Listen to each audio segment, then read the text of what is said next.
Women Taking the Lead, episode 109. We have to recognize that we are leaders and mentors, whether we accept that tremendous responsibility or not. So you can stop feeling sorry for yourself or stop feeling unworthy that you're not a good leader and realize that you are or aren't, regardless of your acceptance of that responsibility. Hello, my name is Jody Flynn and welcome to Women Taking the Lead, where we are all about creating blasts of inspiration to help you overcome self-doubt so you can lead with confidence, integrity, and a sense of humor. Head over to womentl.com/recognize to reserve your spot in our upcoming webinar on how to be recognized and rewarded for the work you do. Now, your future awaits, so let's get started. Welcome to Women Taking the Lead. I'm excited to be bringing you the male perspective today. This podcast isn't just about women helping women. It's my philosophy that it's going to take both genders working together to see more women stepping up as leaders. We can gain a lot of insights from men, so I interview men who work with women around their leadership development. And as our guest today, we have Steve Woessner, who is CEO of Predictive ROI and the host of the brilliant Onward Nation podcast. He's the author of 2 best-selling books, The Small Business Owner's Handbook to Search Engine Optimization and Increase Online Sales Through Viral Social Networking. His digital marketing insights have been featured in Success, Forbes, Entrepreneur, The Washington Post, Inc. magazine, and more. His agency blends education in very transparent ways for clients. Stephen, my goodness, what an honor to have you on my show. I'm looking at the names of all of those publications and being like, how'd he do that? That's amazing. So tell us a little bit more about you so people know who they're listening to. Well, first of all, thank you very much for the introduction. And it's an honor to be here with you and your listeners. So the honor is mine. I'm grateful that you would think to extend the invitation to me. That was very kind of you, Jody. So first of all, just thank you for having me as your guest. And okay, so just a little bit about me. I own a company, as you mentioned, Predictive ROI, and we also produce a daily podcast for business owners called Onward Nation, which your listeners can find at onwardnation.com. And I am the grandson, grateful grandson of my grandfather, who immigrated here in the early 1920s when he was in his early 20s from Istanbul, Turkey. And my family are Greeks, hardworking Greeks, as many of the immigrants were around that time. And he took a risk to come to America when he knew no one and he had $10 in his pocket. And he gritted it out. You know, he wanted to experience that American dream, the entrepreneurial dream, and he gritted it out and couldn't speak the language. And he washed dishes and cut lettuce at a downtown Canton, Ohio restaurant. And he did that for 6 years and saved his money because he wanted to realize the dream of owning his own business. And after being here for 6 years, he opened his own restaurant and met an amazing woman along the way. Of course, I'm biased because she's my grandmother. And but he was 14 years older than she was. And so her family said, no, you need to wait. And he did. And so they got married. They had 4 amazing kids along the way, 10 grandkids of whom I won. But when he was running that restaurant side by side with my grandmother, he ran that restaurant through the Great Depression. He gave away more soup than he ever sold. And my grandmother said, Pete, why are you doing that? And he said, his grand business plan was, if you take care of the customer, Jody, they will take care of you. And that's what he did. And so he ran that restaurant, then a larger restaurant for a total of 42 years, but he ran a restaurant through the Great Depression. You want to talk about the original value meal. He sold soup and homemade soup and a homemade sandwich for a nickel. McDonald's had nothing on my grandfather. And so, but that's what he did. And so he got through the tough times, the thin times. Why? Because he had an amazing wife, incredible kids, great grandkids who, we bonded together as a great family. Business was always kind of the centerpiece of growing up. And My life growing up was literally my big fat Greek wedding. No joke. That was my life growing up and in the restaurants and so forth. And so entrepreneurship and leadership and mentorship, family values, strong family leaders is definitely something that I grew up with. And I'm sure we'll chat a little bit more about that today. But then, I went on to run my own companies but entrepreneurship is really in my DNA. I love that story. Thank you for sharing that with us, because I believe, and I've chatted about this with one of my other guests, how our past generations do have an impact on us today. There are things passed down that we know of, things that are passed down that we're not aware of, but that shape how we approach the world. And what a great story to have as your foundation. And I can definitely see that in you, because I know a little bit about you, and I've listened to your podcast, and I know how you treat your guests and how you talk about customers. And I know that's one of your top values. So such an honor to have you on today, Stephen. So to start off with, tell us a story about a woman who has impacted you as a leader. Well, goodness, you probably didn't expect me to get emotional on the first question. But that would have to be my grandmother, so my grandfather's wife. So my grandmother, her name was Julia Marinitis. And so we lost her in 2003. And, my goodness, sorry. And so in a Greek family, you refer to your grandparents as Yia, grandmother in Greek, or Papu, which is grandfather. And so my Yia, she raised us grandkids. And when we weren't working in our family restaurants, we were largely at her house, and she was cooking and cleaning for us. This is when she was, quote unquote, retired, taking care of all of us grandkids. But, in those years when she was running the restaurant with my grandfather, and it wasn't, occasionally running errands, it was like working side by side with him in making all the food and all the prep work and taking care of all of the customers. And they ran that business together, and they worked side by side for 42 years. Now, here's a woman who came to the United States when she was 5. She didn't know the language. And so her mother, when everybody came over, she was one of several siblings. Her mother was pregnant at the time, and then gave birth to her younger sister, and then tragically died in the process. And so my grandfather, or I should correct myself, my great-grandfather, he had these 4 children, and at the time didn't know what to do. And so his solution to the time, which seems so appalling today, but his solution at the time was he was going to go back to Greece and find and marry essentially a new mother, as awful as that sounds. And so his solution for my grandmother, Julia, and her other siblings was to put them in an orphanage in Alliance, Ohio. And it wasn't like, the Ritz-Carlton. It was horrific. And throughout her entire adult life, she was always afraid of the dark because of the treatment that she received and sort of the brutality of the day-to-day. And so she's 5 years old, and her father leaves her and doesn't come back for 3 years.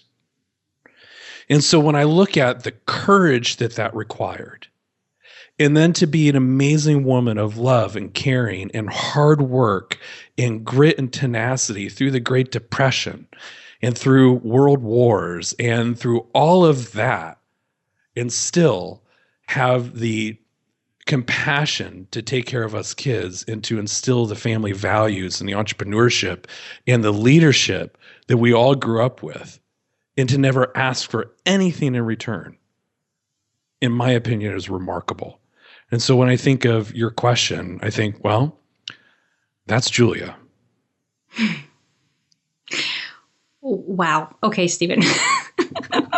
You did it to me too. So we got each other on this question. What a powerful, amazing story. What a woman Mm. she was. And, thank you for sharing that story because she really expressed her leadership through love. And that always warms my heart. And she did it just by doing what made sense for the family, right? She was a businesswoman because her husband owned a restaurant. But the sound of it was like she was right there with him. Well, in the reality is they owned the restaurant, right? It wasn't my grandfather's; it was theirs together, right? Yeah. And she was right along.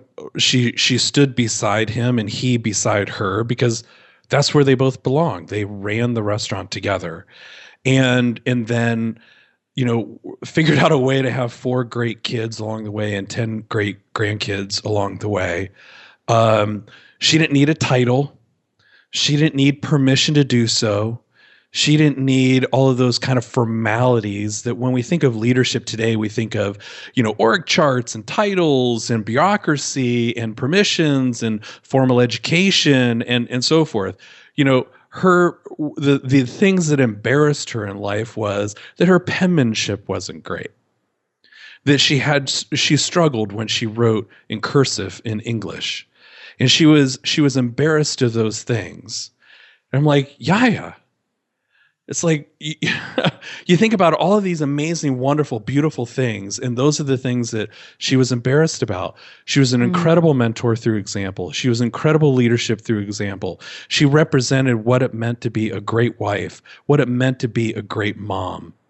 And when she passed away, the calling hours attendance and the line of cars to go to her funeral was remarkable.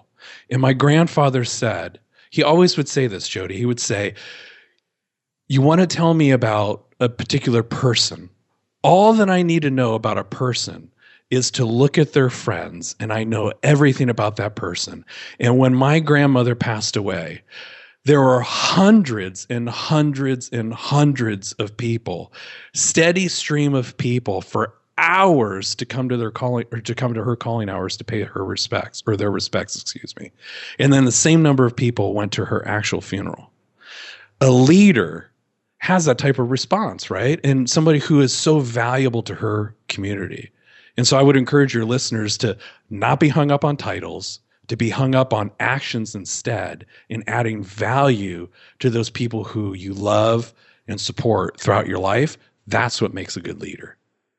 I love that. Thank you for really honing in on that message, doing those things that add value, like just doing what makes sense, what the next best thing to do is. And that's what your Yia Yia did. Amen. And how many people did she touch just by doing the next right thing?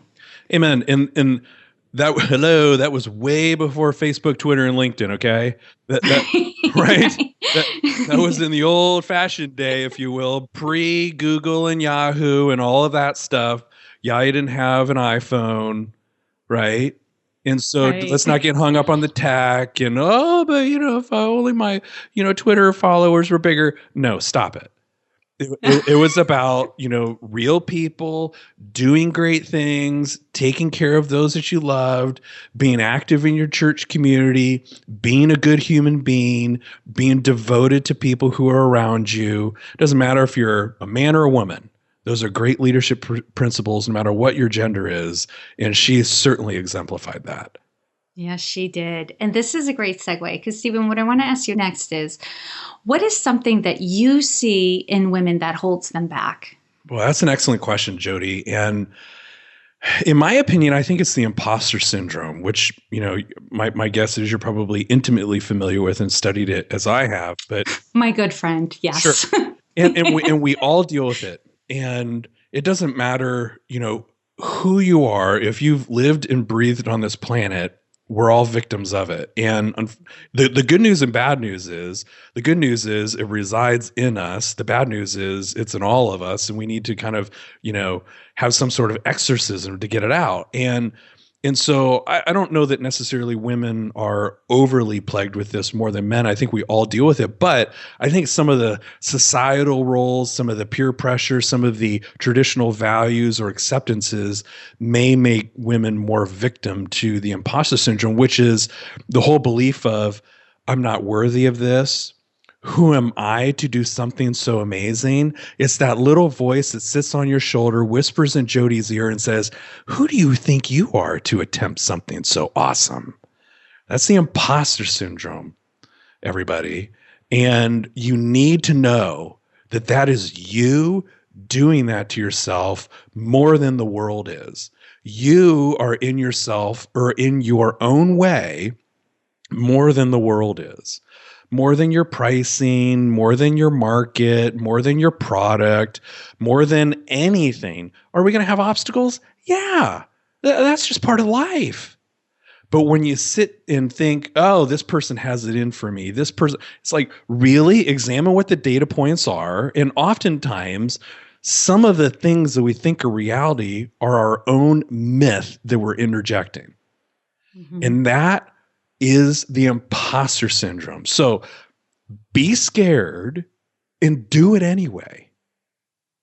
I love that you said that, because this comes up a lot in the conversations I have with my clients, and we flip it on its head. I'm like, the imposter syndrome rears its ugly head when you're about to do something scary, big, new, challenging, different. It means you're stretching yourself. It means you're living full out. So if if that shows up, and we call it the inner critic too, that voice, the inner critic, I'm like, when the inner critic shows up, celebrate. Because you are living. You are living on the edge, and that's awesome. It is totally awesome. And I one of our amazing guests at Onward Nation, her name is Dr. Marcy Beagle, and she's been my guest twice. And in her second interview, or the encore interview, that's what she said to me. She goes, Stephen, exactly like what you just said. When you're kind of feeling that's your litmus test. You're heading in the right direction. And she goes, Stephen, you need to be scared and do it anyway. And I'm like, oh, Marcy, that is so awesome. I'm totally stealing that from you. Be scared and do it anyway.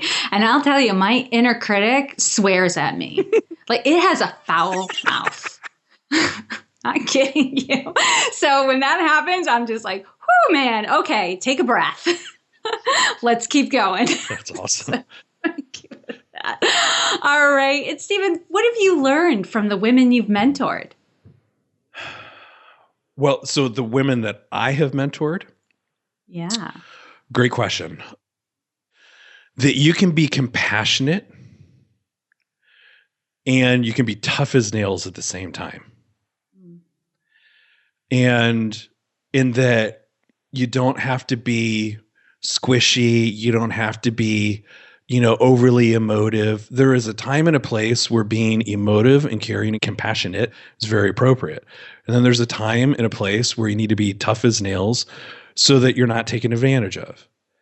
And I'm always in awe of the businesswoman, business owner who knows how or has been able to master this kind of graceful, gratitude-filled walk through her business or life, when she can be that person over here, that compassionate kind of emotive person. And then she can also be the person who's tough as nails. And I don't mean you have to be like the foul kind of, imposter that you have the inner critic, but I do mean being able to have the courage to have the difficult conversation, and being able to say, no, that's not acceptable. That's not what we agreed to. We need to do this over here, right? Remember that? Yeah. And so that doesn't mean that you have to be a jerk in your workplace or anything like that. So when I think about, some of the women that we've had on our team and some of the, women leaders on our team, it's, we need to be able to have this type of mentoring conversation with people who report to us and so forth. And this is how we do it. Sometimes we call those come to Jesus conversations. But to make sure your listeners understand, when we say a come to Jesus conversation, we don't mean we're going to smack somebody over the head with a 2x4 and say, if you do that again, you're going to be fired. No, it's a conversation like this. Jody, you need to know that this work that you just recently produced, that's not up to your standard.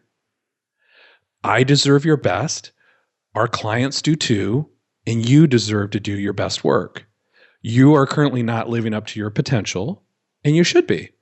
And I deserve that, just like you deserve to be able to do your best work. So we're having this conversation because I love you. And me as a mentor and leader in this business, I need to step in and have those conversations with you. But the reason we are is because I love you, I care about you, and I want to see you do your best work. I deserve it, our clients deserve it, and you deserve to do your best work too. And so that's why I think, having that sort of mentorship that combines both emotive, compassion, and so forth, but then being tough as nails, holding people accountable. And it's been my experience that is a real good way to do it, because the person on the other end knows that is out of love and respect and not being chastised or disciplined. And what I'm hearing and what you're saying is being tough doesn't mean like being derisive or hard as nails and unfeeling. It means being willing to have the hard conversations, being willing to hold people accountable, being willing to set boundaries and follow through with them.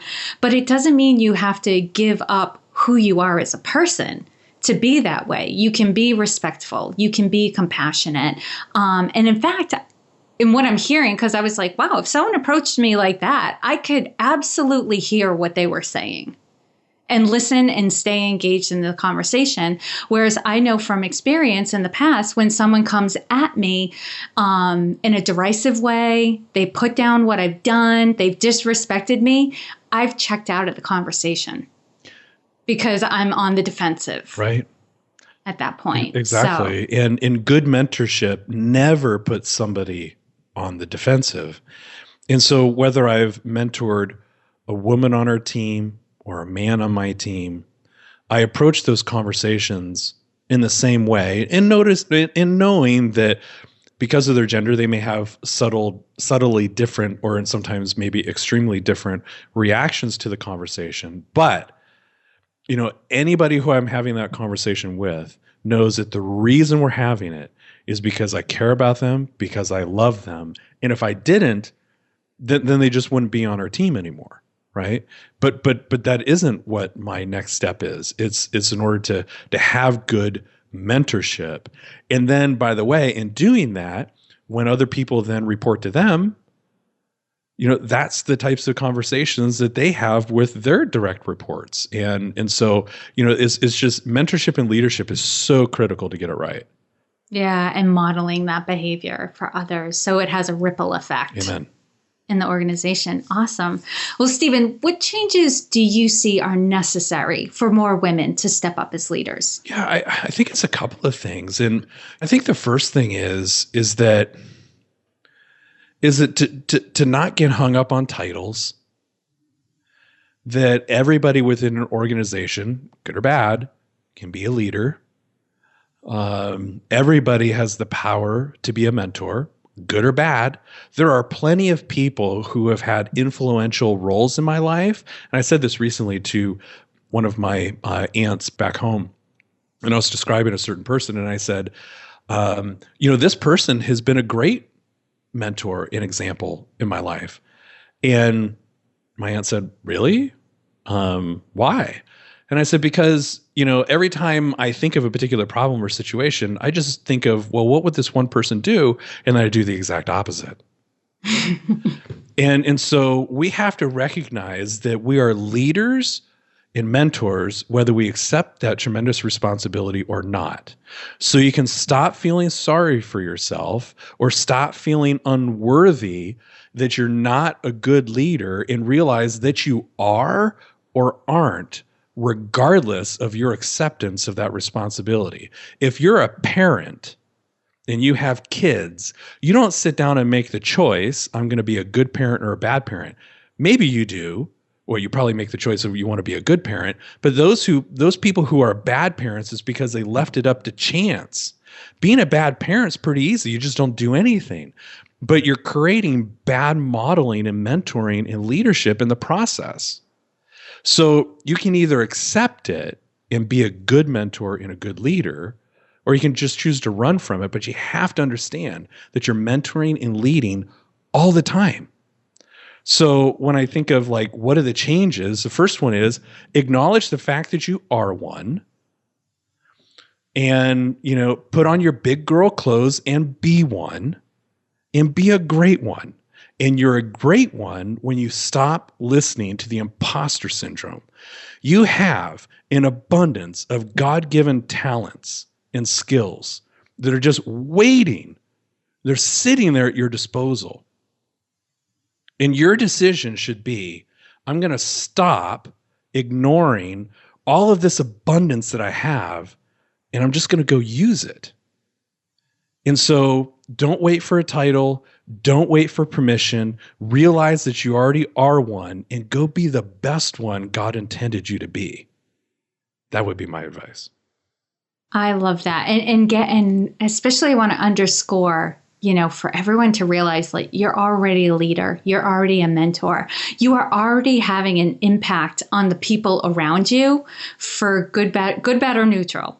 Right? You are having an impact, even if your strategy right now is to fly under the radar and just do what's required.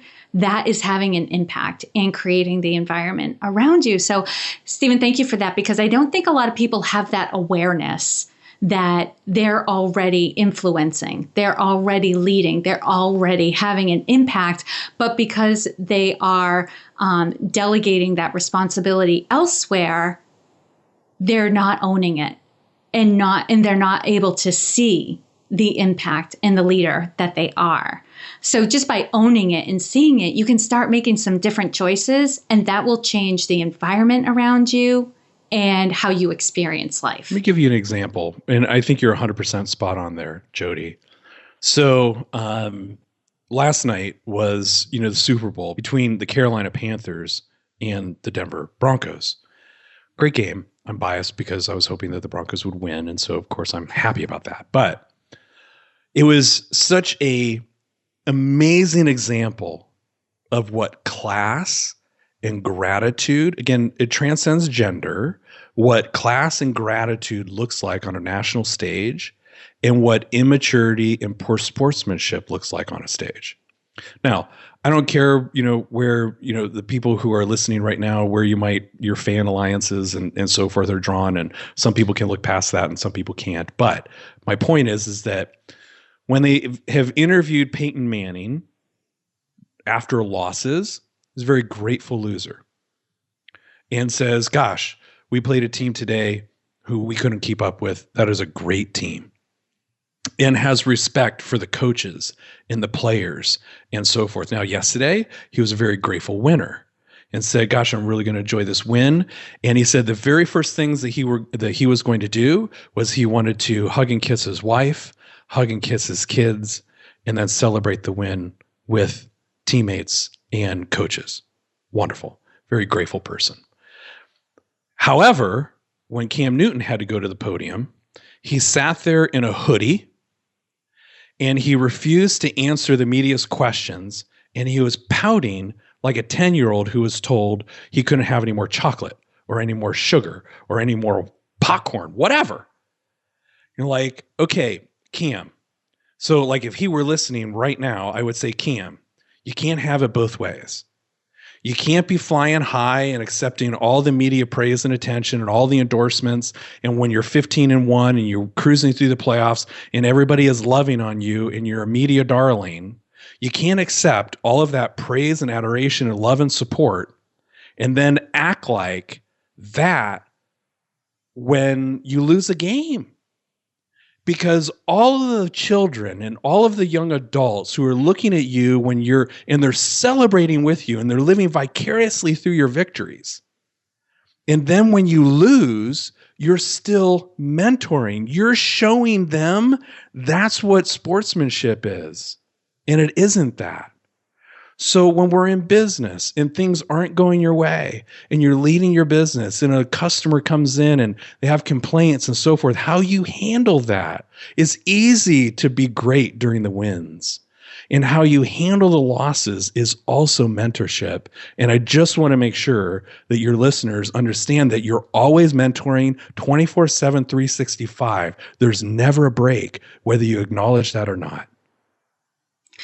Stephen, that's a great example because I think another thing I try to underscore with my clients is when things go wrong, right? When they didn't go according to plan, when things are hitting the fan, those are prime opportunities to showcase your character. Brilliant. And who you are as a person, as a business owner, as a team player, right? Those are great opportunities for your best self to come forward because people are paying attention.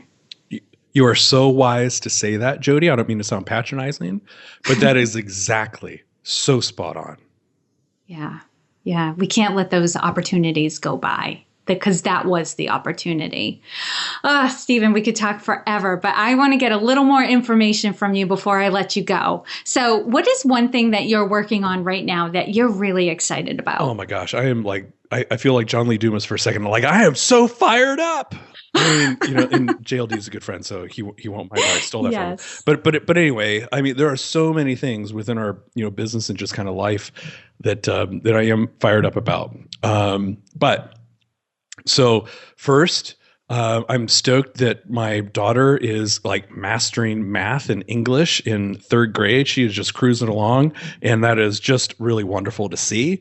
And in all of these kind of lessons that I shared with you and your listeners, she gets those like 24/7, 365.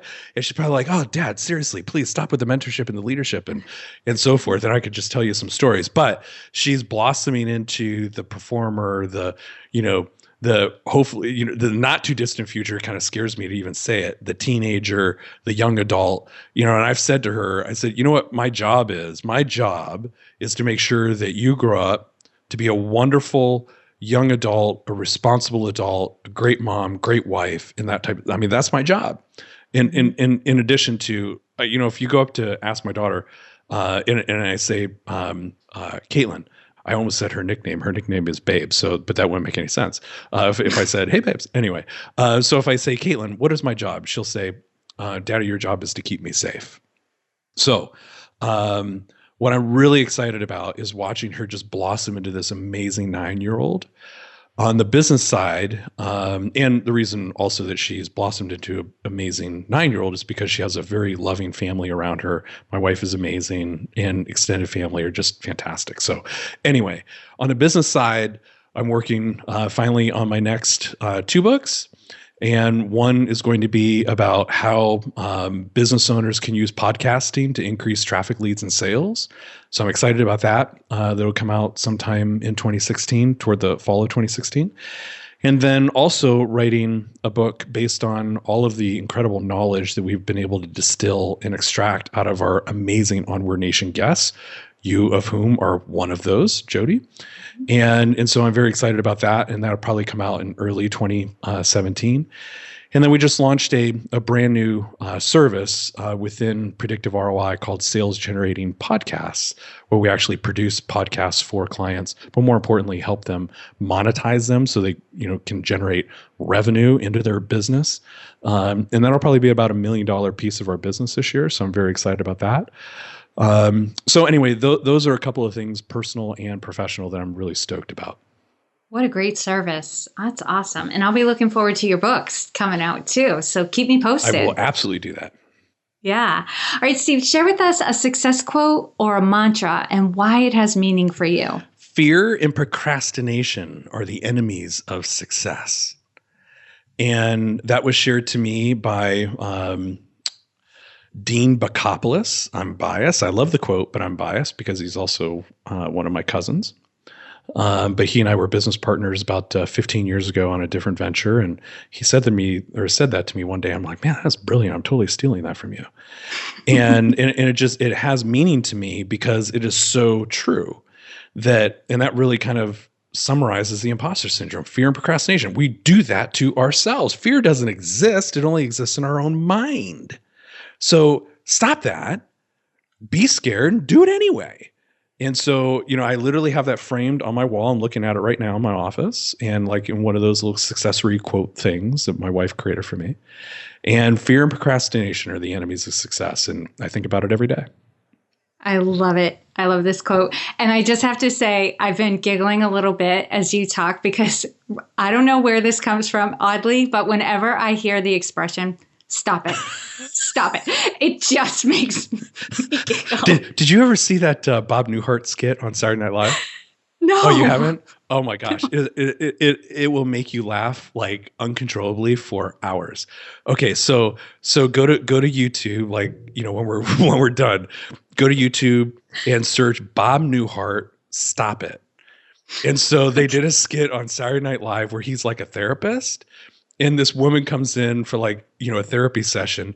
You will, I'm no kidding, Jody, you will laugh so hard you will cry. It is so Even funny. If I can find it, it's going in your show notes. It is absolutely like this. This has been a lot of fun. It is hilarious. All right. Right after this, I'm going to find it, for research and business purposes, before I post it. So, all right. All right, Stephen, tell us, what is the best way for this community to connect with you? Well, a couple ways. First, some of the stuff that we talked about, fits into this distillation that we created into an ebook that we just, I suppose we should have come up with a better title, but it's 12 Success Strategies of Today's Top Business Owners.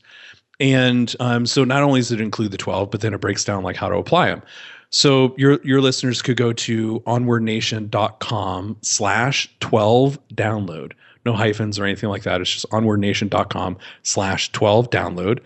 And it's a free, ebook, and hope it serves them well. So, and then my direct email address is Stephen, STEPHEN, at predictiveroi.com, and drop me a note, give me some feedback, thumbs up, thumbs down. I'm always looking to get better. So, and I'm happy to answer any questions. Awesome. And for those who are listening and are like on their mobile device tapping this in, the 12 download, is it the number 12 or is it spelled out 12? Great question. No, it's the number 12. So it's onwardnation.com/12 and then download. Awesome. Okay. And for those of you who are listening and did not have a chance to get right on your mobile device, you can find all the links and resources shared in this episode at womentakingthelead.com, or you can use the shortened link, which is womentl.com. And right in the search bar, you can put in Stephen, STEPHEN, and his show notes page or blog post attached to this episode will come right up. And Stephen, thank you so much for sharing your wisdom with us today. We are all better for having met you. It was my honor. Thank you very much for the invitation, Jody. Thank you for joining me on Women Taking the Lead. Are you ready to take the lead in your own life? Head over to womentl.com/recognized to reserve your spot in my upcoming webinar on how to be recognized and rewarded for the work that you do. And to strengthen you on your leadership journey, I'd like to send you off with a quote from Marianne Williamson. Our deepest fear is not that we are inadequate. Our deepest fear is that we are powerful beyond measure. It is our light, not our darkness, that most frightens us. We ask ourselves, who am I to be brilliant, gorgeous, talented, fabulous? Actually, who are you not to be? You are a child of God. Your playing small does not serve the world. There is nothing enlightened about shrinking so that other people won't feel insecure around you. We are all meant to shine, as children do.